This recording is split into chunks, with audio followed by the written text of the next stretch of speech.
has never been a more important time to move in a vegan direction.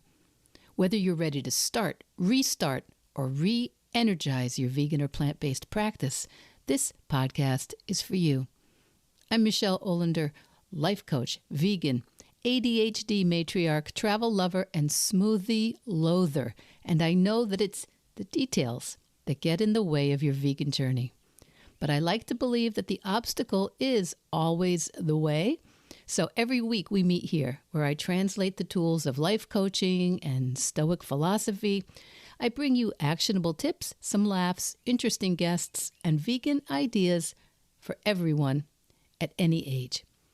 All to help you veg your best. Episode 307, my vegan personal curriculum, starting with Peter Singer's Animal Liberation Now.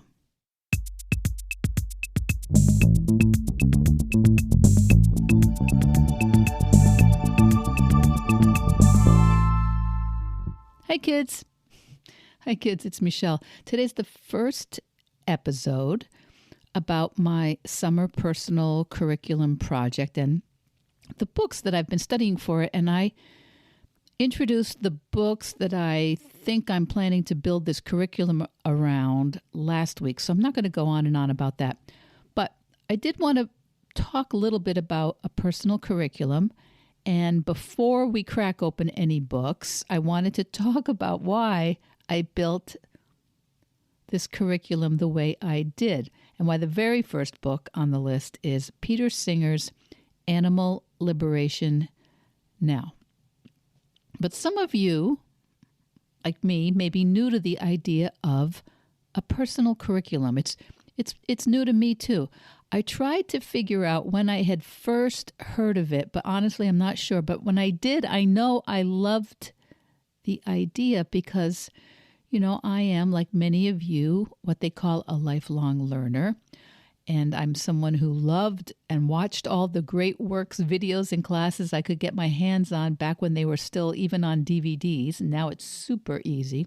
You can download them and watch them digitally on your phone when you're waiting to pick up the kids or waiting in the, for the dental appointments.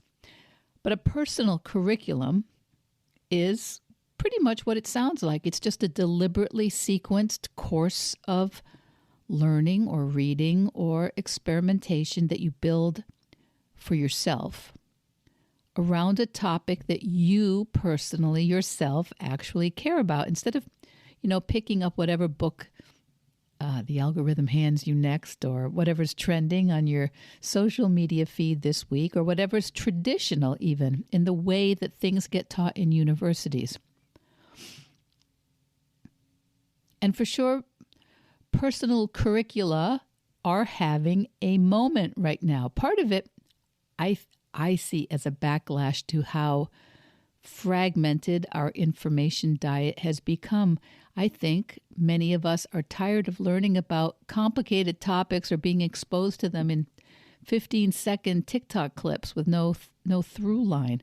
And I think that midlife and older folks like myself are taking advantage of the digital universe, which really allows you access to so much now. And a personal curriculum, is in that self-development world, like book clubs and reading communities that make self-directed learning feel social, I think, again, not just lonely. And part of it, honestly, is, I think, also some distrust. People want to build their own understanding of a subject from, maybe from the ground up, but to see it in their own way instead of just taking over or inheriting someone else's view. Now, a personal curriculum doesn't have to look academic. It doesn't need to have footnotes. It doesn't need a syllabus. Mine happens, though, to start with a philosophy book because Peter Singer is, by most accounts, the quote-unquote father of modern animal rights movements and one of the most prominent voices in bioethics. But yours could look completely different. Your personal curriculum could be utterly different and just as legitimate. It could be a stack of vegan cookbooks or an online literature review. You could read things in order, out of order. You can track how flavor or ingredient traditions evolved. You can look at where plant-based cooking was in the 70s. Like I'm thinking about the Moosewood cookbook by, I think her name was Molly Katzen. I should have checked that before. Well, I didn't know I was going to say it, I guess. I think it's Molly Katzen, the Moosewood cookbook. Now, that was vegetarian. Part of your personal curriculum could be a season of documentaries, visiting 5 vegan restaurants or businesses in your city and considering what they're trying to prove or what the obstacles are for them. And it could just be a shelf of memoirs from people who went vegan for completely different reasons. And that actually sounds very interesting to me. People who came in as, came towards a plant-based or vegan practice through their health, their ethics, their environment, or, I don't know, some kind of a weird dare.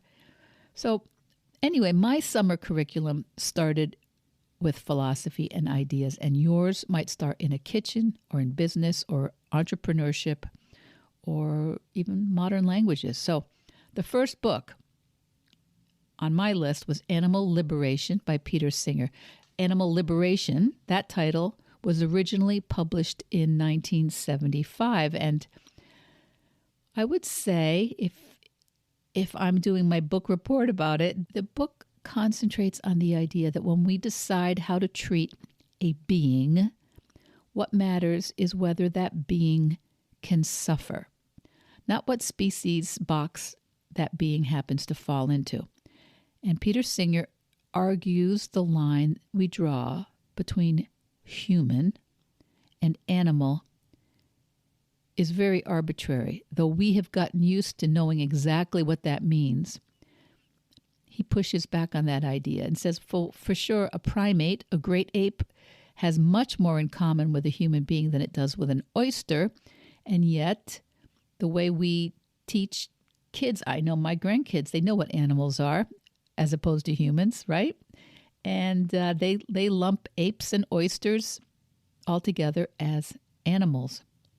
And humans are set aside on their own. So Peter Singer popularized the term for that bias, which is called speciesism, which had, I think, actually been coined by another writer, a British writer, Richard Ryder. But that is the idea of treating species membership itself as a reason to discount another being's best interests.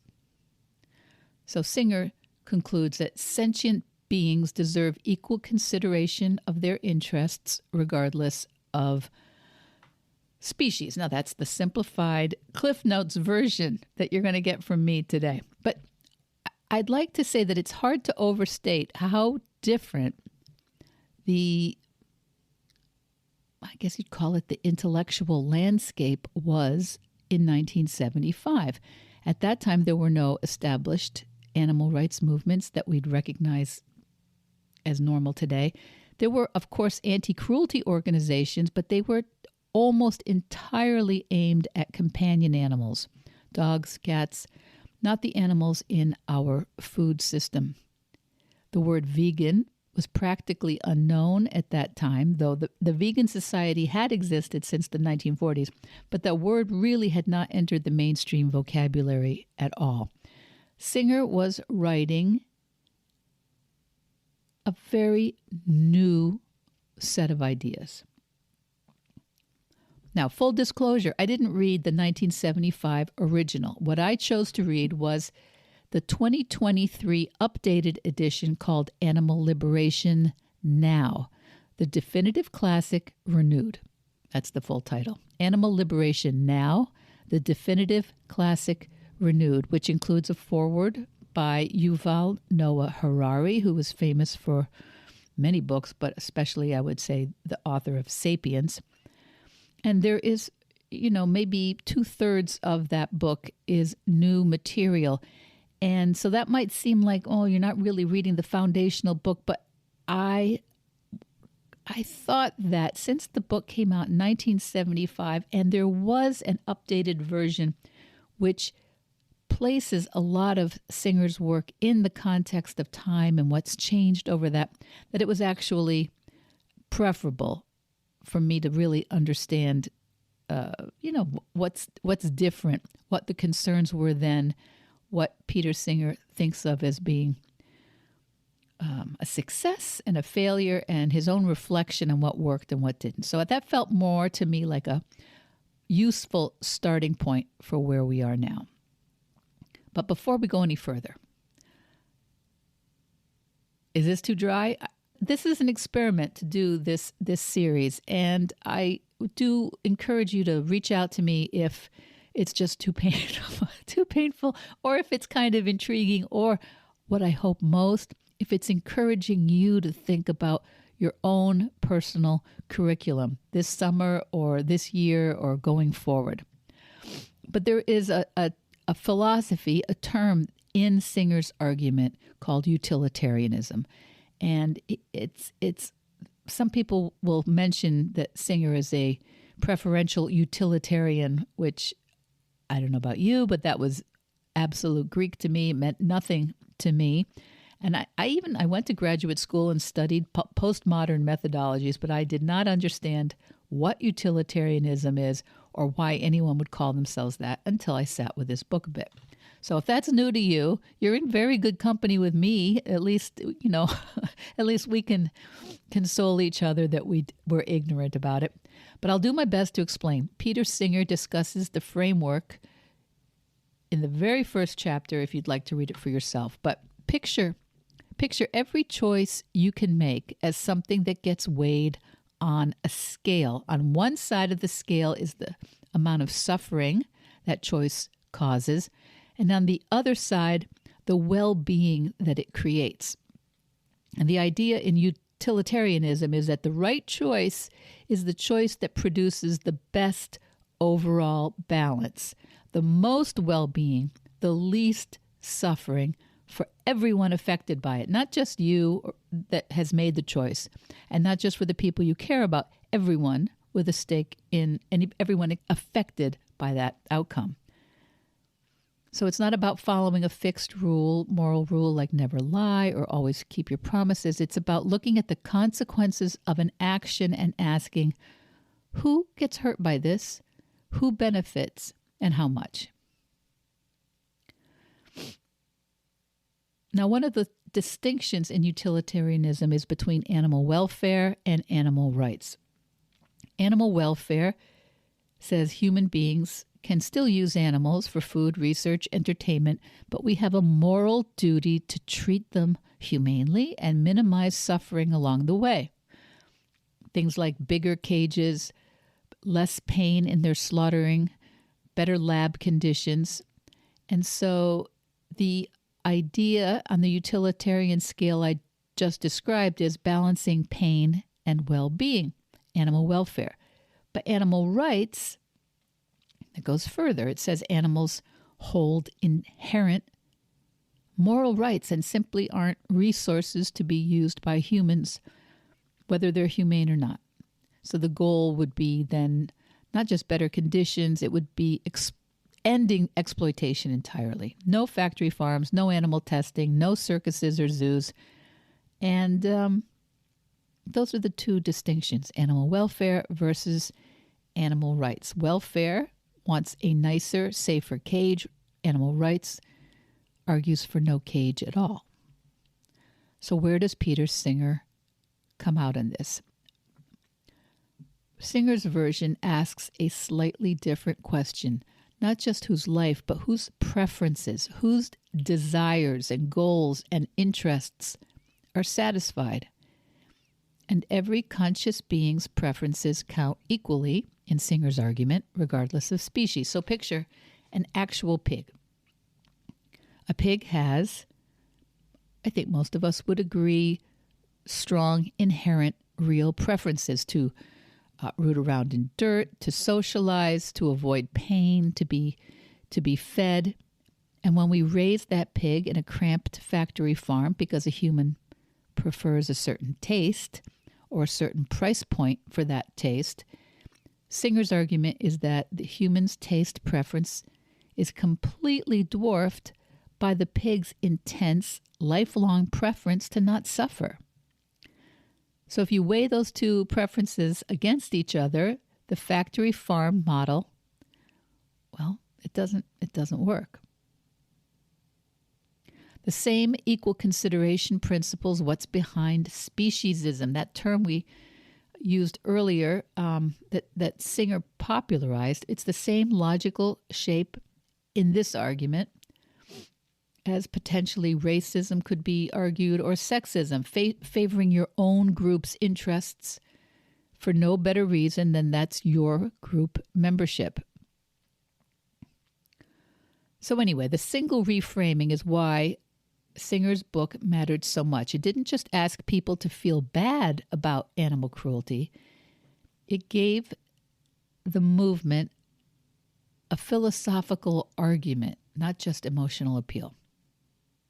So back from the 1970s on, Singer became enormously influential in amplifying this idea of factory farming, though the term also was coined by another British author, Ruth Harrison, in her book Animal Machines from the 1960s. But it was a major influence on Singer, and Singer kind of widened the look at it. He doesn't just look at factory farming or farming in general in animal liberation. He also looks at pharmaceutical testing and animal experimentation done in the name of human safety, cosmetics tasting, drug trials, lab research. So through that lens, it stays exactly the same. How much suffering is occurring here?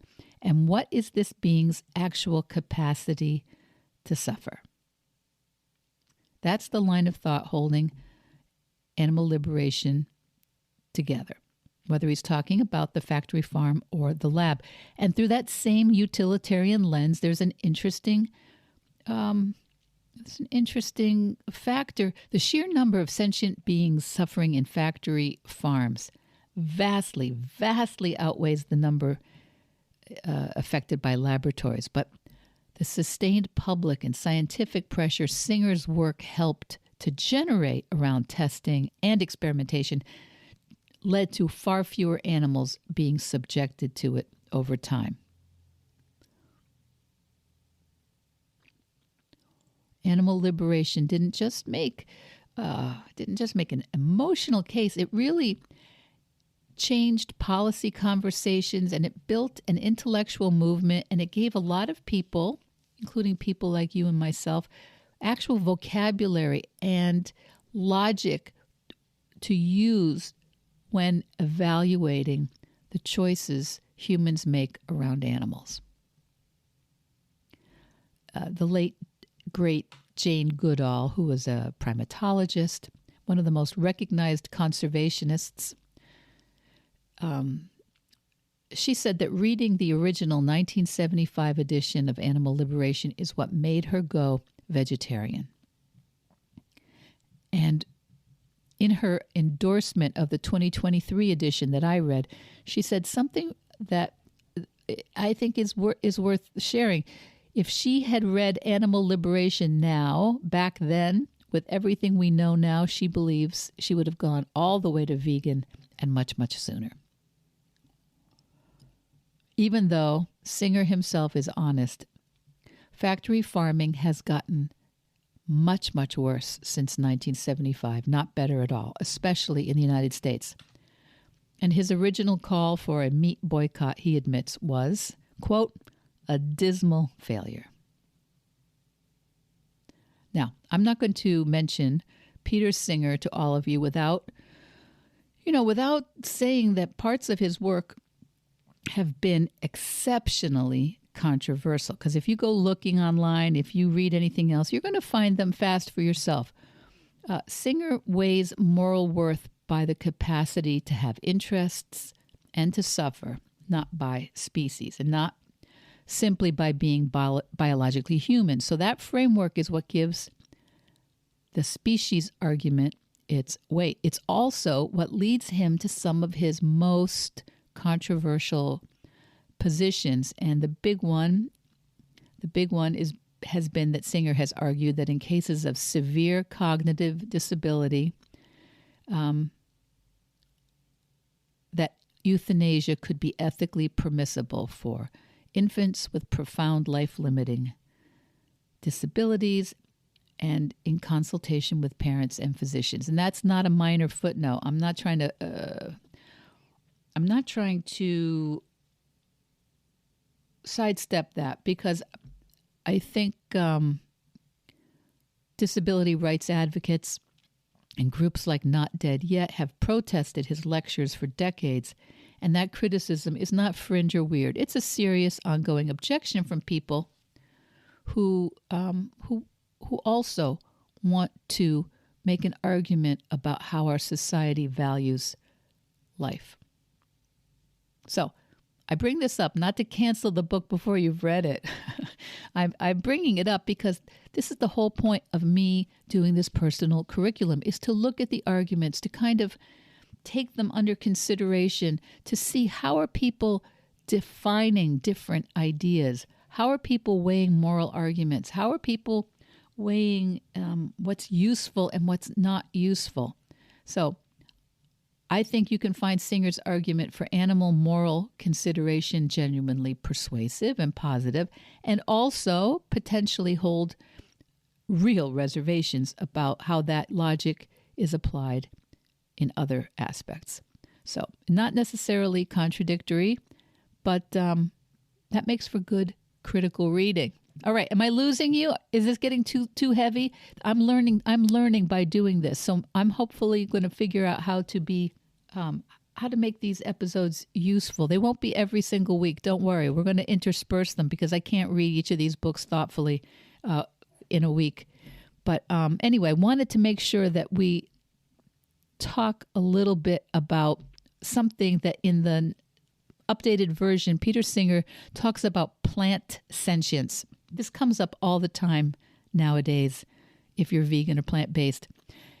Peter Singer said that in the 70s, he dismissed the idea outright that plants were sentient. But in this update, he engages with some of the newer research that shows plants sensing and responding to their environment in more sophisticated and more intentional ways than we used to assume.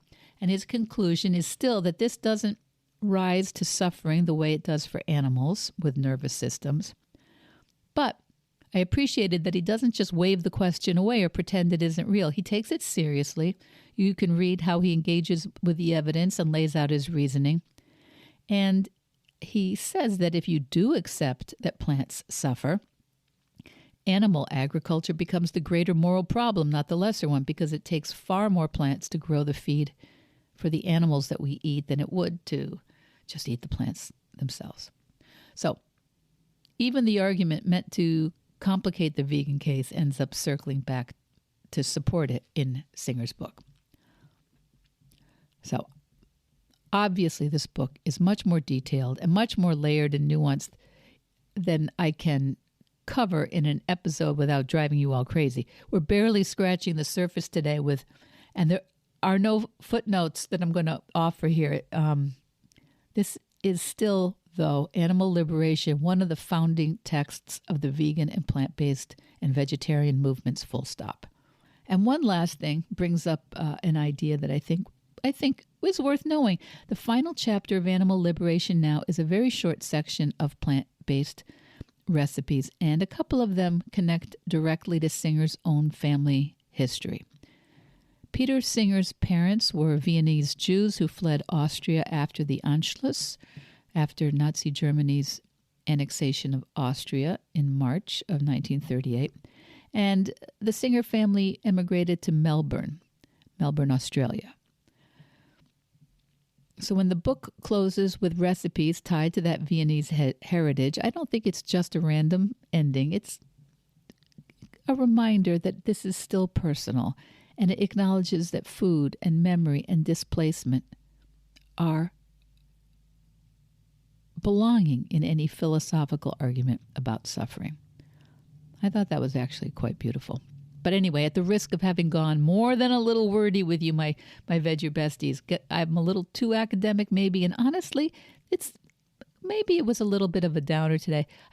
I wanted to share the first stage of my personal curriculum, which is about me understanding the field I'm in a little bit more powerfully.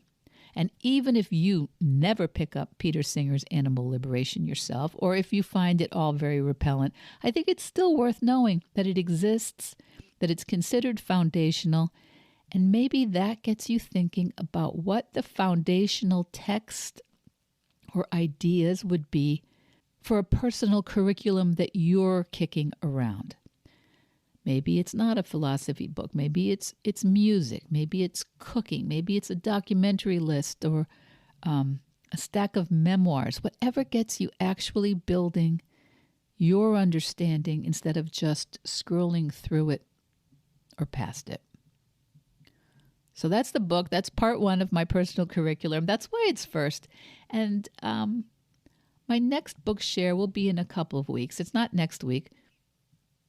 But I'm going to be here every week to cheer you on as you veg your best.